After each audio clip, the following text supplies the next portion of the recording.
told my children, go and read whatever you want to read. When you come back, you come to the pulpit.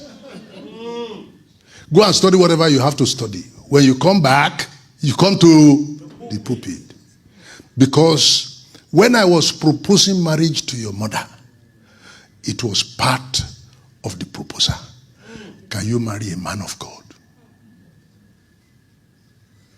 So I don't want a situation where somebody will be coming to tell me later that you are the one God called.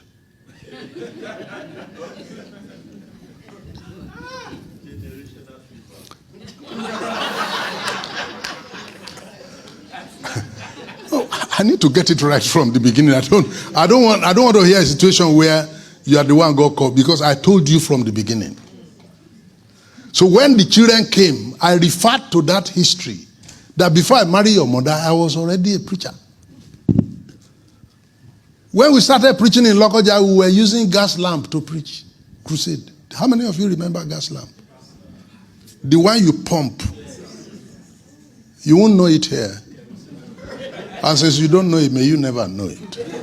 Of course, you can't know it again. It's gone. Somebody carried the lamp on his head and climbed table. Because of the person that is going to read the Bible, he will stand near the person. And if the kerosene is going down, you pump it on the head of the man. You told him, then you be pumping the thing on top of his head. Put your head correct, because you pump it.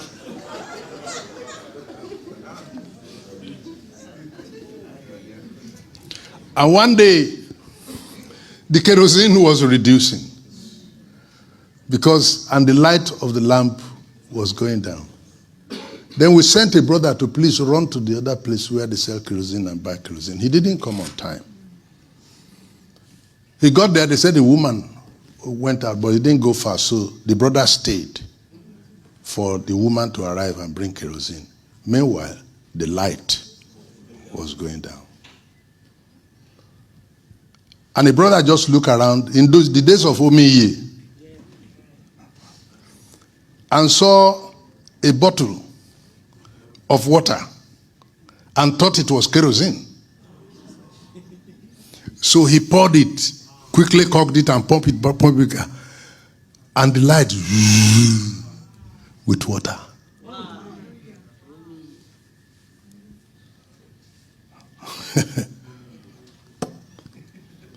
Then the brother eventually returned with kerosene and went to look for where he kept his water and did not find it. The first thing he asked, he said, who took this water from here? Then somebody said, we thought it was kerosene and we poured it. Then he started to argue. You thought it was kerosene. You can't smell. You don't know the difference between water and kerosene. What's wrong with you? That one said, don't talk to me like that. Am I your mate? Then he answered, this is how you used to do. And then he referred to another. That one said, you can't talk. As they were arguing, the light died.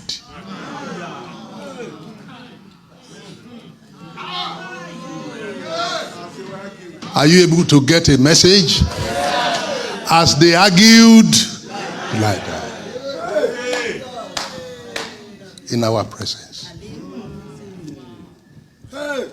And when they put water in it, the light was shining. We have seen things that we put water in a place where kerosene was and the light was shining.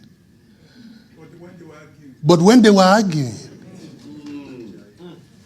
the church. You look at us today. While we're arguing, the light. I think Moses Aronsiola was in that meeting. If you see him, you can ask him. Moses Aronsiola, he used to interpret for J.K. Solomon. I worked with Obadari before he died, the last 7 years of his life. He called me one day and said, I have 27 court cases. And this morning I took my phone to look at different court cases. The number of court cases Assemblies of God has. Assemblies of God have a case up to Supreme Court where the Muslims are the one to decide who the general superintendent of Assemblies of God in Nigeria will be. The Muslims in Supreme Court, they are the ones now to decide who the General Superintendent of Assemblies of God will be. This is not to our credit. Men and brethren, you go, I was the convention speaker in the African Church in Abeokuta, and the prelate has a court case against the council. He had served his tenure and they wanted him out. He said no, that they need to adjust the constitution to enable him continue. And it became a court case. And while they are arguing and pointing fingers at themselves, the church is dying. I am telling you that while we are arguing, the light is what? Is dying. Recently, I passed through Nineveh. And you will not believe that it's the same Nineveh that everybody became a Christian, became godly, and repented when Jonah came to town. Right now, right at the airport, you'll be hearing the blaring sound of people calling for Islamic prayer. You go to Nineveh today, there's no church. While we are arguing, the light went out.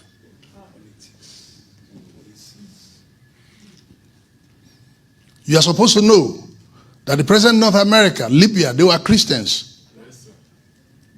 Mauritania, Morocco, they were all Christians. The whole country were 100% Christians. Turkey, Constantinople, they were all Christians, 100%.